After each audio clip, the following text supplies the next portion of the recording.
Welcome back to my channel M achiever. उम्मीद करती हूँ आप सभी बहुत अच्छे से होंगे और अपने एग्जाम की प्रिपरेशन कर रहे होंगे।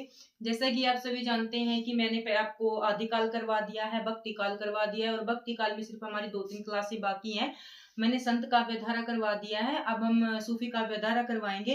बट मैंने सूफी काव्यधारा इसलिए नहीं करवाया क्योंकि जो सूफी काव्यधारा है उसके अंदर जो सूफी काव्यधारा की ग्रंथ है, रचनाएं हैं, उनको पहले मैं अच्छे से याद करवाऊंगी। देखो, या तो विदाउट ट्रिक भी हो सकते हैं, बट मैं आपको ट्रिक के साथ करवाऊंगी क्योंकि ट्रिक के साथ करवाने का मेरा सिर्फ यही उद्देश्य है। क्योंकि जब भी हम एग्जाम देते हैं ना, एग्जाम के अंदर यदि हम 15 सेकंड लगाते हैं तो ट्रिक के साथ हमें वो क्वेश्चन 5 सेकंड में कर सकते हैं। और ये सूफी काव्य की महत्वपूर्ण रचनाएं हैं।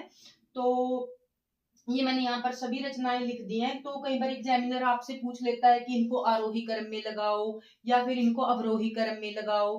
तो जो मैं आज की ट्रिक आपको बताऊंगी, सबसे पहले तो जो भी ये रचनाएं हैं इनको मतलब उस तरीके से याद कराऊंगी, आरोही तरीके से। आपको सिक्वेंस में एक एक याद होगी। हंसावली के बाद चंदायन है, चंदायन के बाद सत्यावती है, सत्यावती के बाद पद्मावत है। ऐसी सिक्वेंस में सबका सिक्वेंस के साथ आपको ट्रिक के साथ करवाऊंगी। तो फिर बाद में हम करेंगे रचनाकार के अनुसार। जो हंसावली है वो इशायत की है, चंदायन है वो मुल्ला दाऊद की है। तो ये सभी पॉइंट आपको इस वीडियो में क्लियर कर दूंगी। तो स्टार्ट करते हैं हमारी ट्रिक। जो इसकी ट्रिक है वो मैं ऐसे बना के लेके आई हूँ। आप इस ट्रिक को कहीं पर ना लिख लेना, क्योंकि जो ट्रिक होती है ना फिर हमें भूल लग जाती है। ठीक है, जो ट्रिक है आप इसको कहीं पर अच्छे से नोट डाउन कर लेना। जो ये रचनाएं हैं, सबसे पहले इनकी ट्रिक है। तो हंसावली से करेंगे हम। हंसते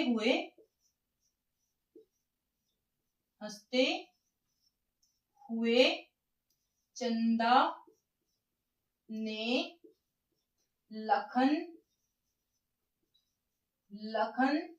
से कहा। क्या कहा? कि सत्य है कि मृग को पाकर चारों दोस्त। अब चारों दोस्त कौन है वो देख लेना। चारों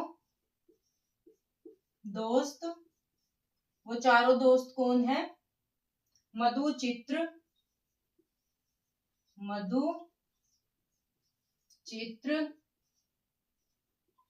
ज्ञान और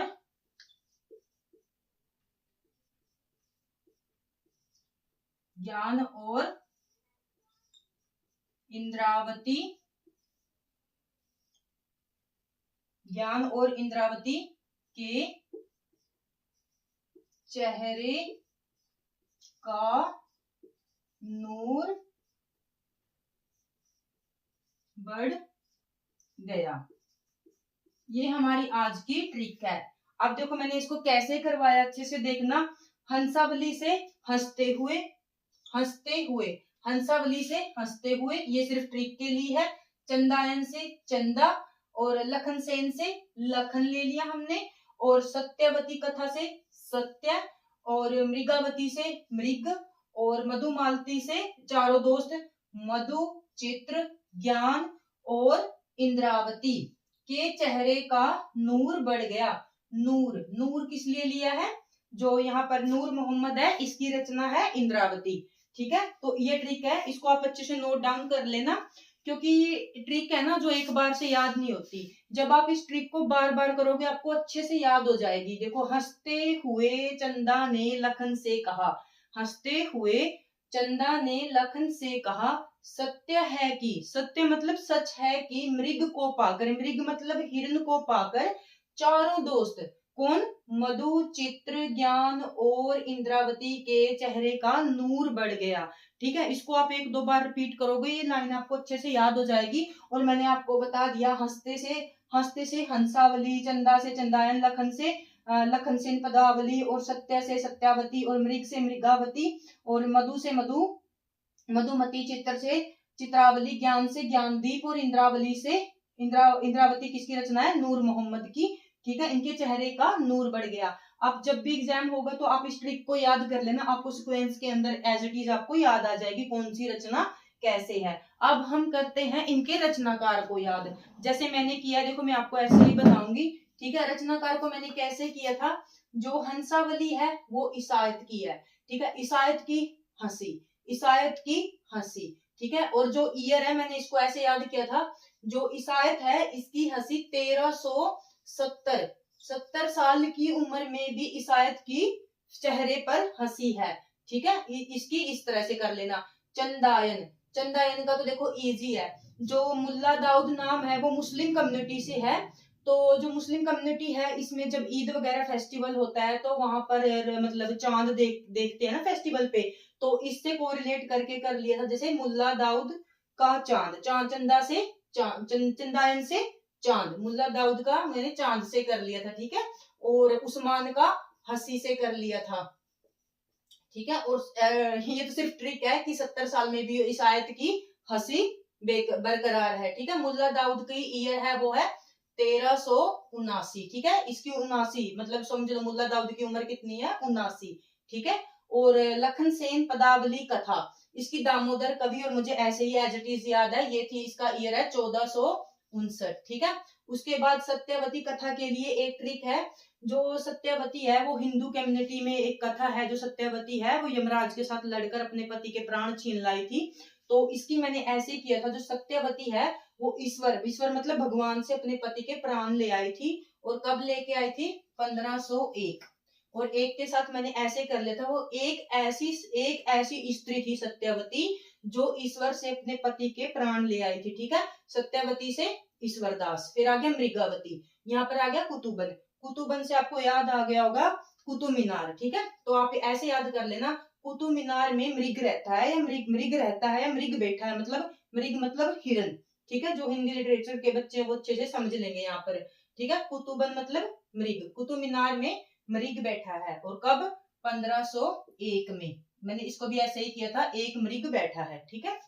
तो पद्मावत, इसको तो किसी पहचान की जरूरत ही नहीं है, क्योंकि सूफी काव्यधारा की सबसे महत्वपूर्ण महाकाव्य है ये, जो किसके द्वारा लिखा गया है हम सभी को पता है, मलिक मोहम्मद जैसी के द्वारा लिखा गया है।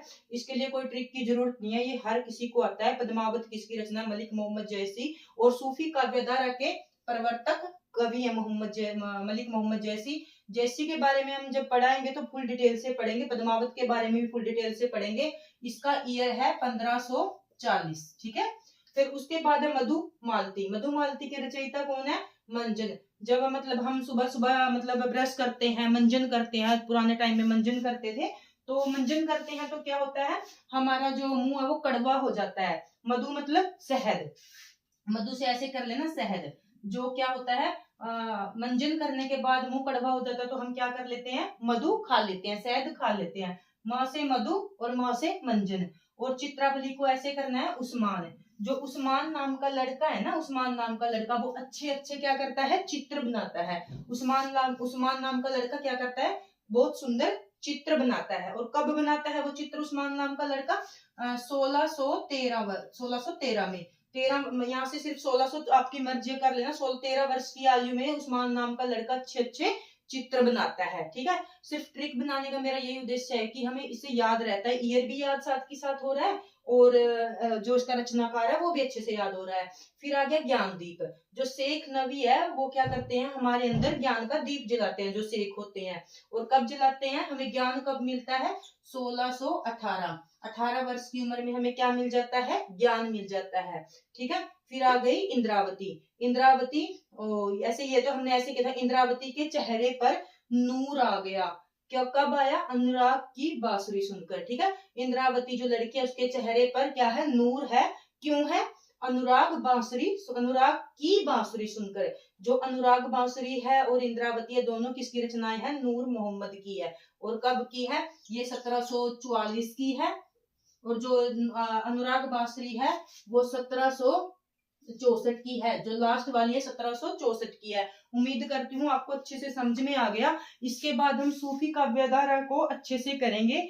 सूफी काव्यधारा और जो हमारी संत काव्यधारा है, हमें पता होना चाहिए इन दोनों के बीच में अंतर क्यों है, क्योंकि दोनों निर्गुण से हैं, तो फिर इन दोनों के अंदर अंतर क्यों है, ठीक है।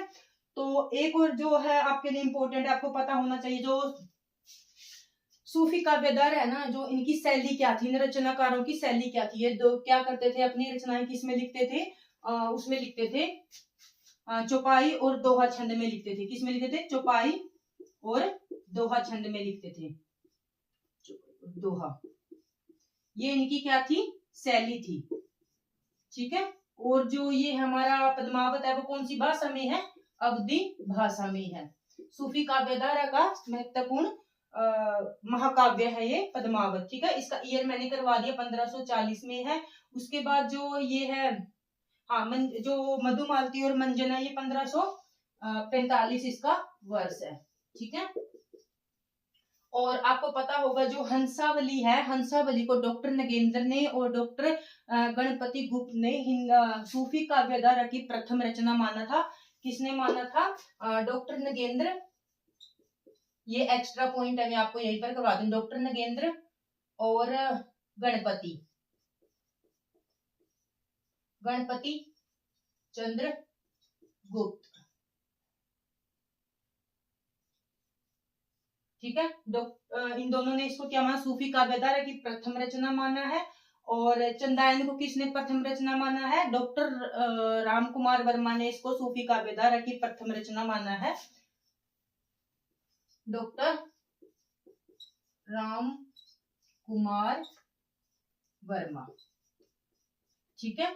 डॉक्टर राम कुमार वर्मा ने चंदायन को माना है और हंसावली को डॉक्टर नगेंद्र और गणपति ने सूफी काव्य धारा की प्रथम रचना माना है। और चंदायन को ही लोर कथा भी कहा जाता है, ये एक्स्ट्रा पॉइंट है, लोर कथा पूछ लिया जाता है एग्जाम के अंदर, इसलिए बता रही हूँ मैं। लोर कथा या लोर कहा भी कह देते हैं इसको, ठीक है। और किसने कहा, माता प्रसाद गुप्त ने कहा। जब मैं आपको करवाऊंगी ना वीडियो के अंदर तो आपको अच्छे से करवा दूंगी, ठीक है। चंदायन के बारे में आपको 2 पॉइंट यहाँ पर क्लियर हो गए। इसको सूफी काव्यधारा की प्रथम रचना किसने माना, डॉक्टर रामकुमार वर्मा ने माना। और इसको लोर कथा किसे कहा जाता है, चंदायन को कहा जाता है। चंदायन किसकी रचना है, मुल्ला दाऊद की रचना है। और इसको लोर कथा किसने कहा, माता प्रसाद गुप्त ने कहा। और जो सत्यावती कथा है, इसको आचार्य हजारी प्रसाद वेद ने सूफी काव्यधारा की प्रथम रचना माना है। सत्यावती कथा को किसने माना है, आचार्य हजारी प्रसाद द्विवेदी ने माना है, आचार्य हजारी प्रसाद द्विवेदी, ठीक है। आप समझ गए, यहाँ आचार्य हजारी प्रसाद ने सत्यावती कथा को माना। मृगावती को शुक्ल जी ने माना है, जिन्होंने हिंदी साहित्य का इतिहास लिखा है, ठीक है। शुक्ल जी ने सूफी काव्यधारा की प्रथम रचना मृगावती को माना है। और पद्मावत को हम सभी को पता है मलिक मोहम्मद जैसी की महत्वपूर्ण रचना है। और जितने एक्स्ट्रा पॉइंट थे मैंने आपको अच्छे से करवा दिए। तो ये आपकी ट्रिक है, और जब तक आप इस ट्रिक को कई बार नहीं करोगे याद नहीं होगा। और एक बार इस ट्रिक को कर लो, आप कभी नहीं भूलोगे, चाहे आप एग्जाम 2 साल के बाद दो, 3 साल के बाद दो। और क्योंकि हिंदी की जो रचनाएं हैं ये मैथ के फॉर्मूले की तरह नहीं है कि हम फॉर्मूला लगा देंगे और कभी भी निकल जाएगी, ठीक है। तो इसके लिए हमें किसी न किसी ट्रिक का सहारा लेना पड़ता है। यदि ट्रिक नहीं, विदाउट ट्रिक आपको याद हो जाता है तो बहुत अच्छी बात है। यदि ट्रिक के साथ जल्दी हो जाता है तो वो भी अच्छी बात है। मैं ट्रिक के साथ याद किए थे और उसका मुझे बहुत बार बेनिफिट भी हुआ है, तो मैंने आपको अच्छे से करवा दिए। और आप इस वीडियो को दोबारा देखना और कहीं पर लिख कर देखना, फिर आपको अच्छे से याद हो जाएगी। बट मैं तो आपको यही कहती हूँ, एक इसका स्टिकी नोट के ऊपर ये ट्रिक लिख लेना, उसके बाद आप कभी भी नहीं भूलोगे। या तो आप स्टिकी नोट के ऊपर लिख लो या कॉपी के किसी पेज के ऊपर लिख लो, और जहां भी हमारे सूफी काव्यधारा की रचनाएं हैं वहां पर वो पेज ऐड कर दो आप प्लेन पेज पे लिख के। तो मैं तो ऐसे ही करती हूँ, प्लेन पेज के ऊपर जो मेरी ट्रिक्स हैं या तो बुक में साथ में लिख लेती हूँ या किसी प्लेन पेज पे वहीं पर रख देती हूँ। जब भी मैं पढ़ती हूँ तो वहां से अच्छी तरह याद हो जाती हैं। उम्मीद करती हूँ आपको अच्छे से याद हो गई होंगी। और यदि मुझसे पढ़ाते समय कोई गलती हो जाए तो प्लीज मुझे माफ कर देना, क्योंकि मैं हरियाणा से हूँ और हरियाणवी बोलते समय मेरे मुंह से कई बार हरियाणवी निकल जाती है। बट फिर भी मैं आपको यही कहूंगी, अपने डेडिकेशन के साथ पढ़िए, अच्छे से पढ़िए, मौके बार बार नहीं आते, ठीक है। एक बार ही पढ़ लो, आपको बार बार ना पढ़ना पड़े, इन फ्यूचर लंबे समय तक ना पढ़ना पड़े। तो जितने एक्स्ट्रा पॉइंट है वो भी मैंने आपको करवा दिए। यदि आप एमसीक्यू फॉर्म में इन क्वेश्चन को करना चाहो तो मैं कितने करवा दूंगी, ठीक है। एमसीक्यू लेके आ जाऊंगी, इसके ऊपर 50 एमसीक्यू में लेके आ जाऊंगी। मुझे पता है, पूछ लूंगी हंसावली किसकी रचना है, ठीक है। एक बार आप कर लोगे, थोड़े दिन में भूल जाओगे। जब आपको यहाँ पर देखो हंसावली इसायत नाम का लड़का है, उसकी हंसी 70 साल की उम्र तक है। ठीक है, क्या आप यहाँ पर भूल पाओगे? ठीक है, तो जो ट्रिक है इसको दोबारा से देखना। ठीक है, बार बार करने से वीडियो बड़ा हो जाता है।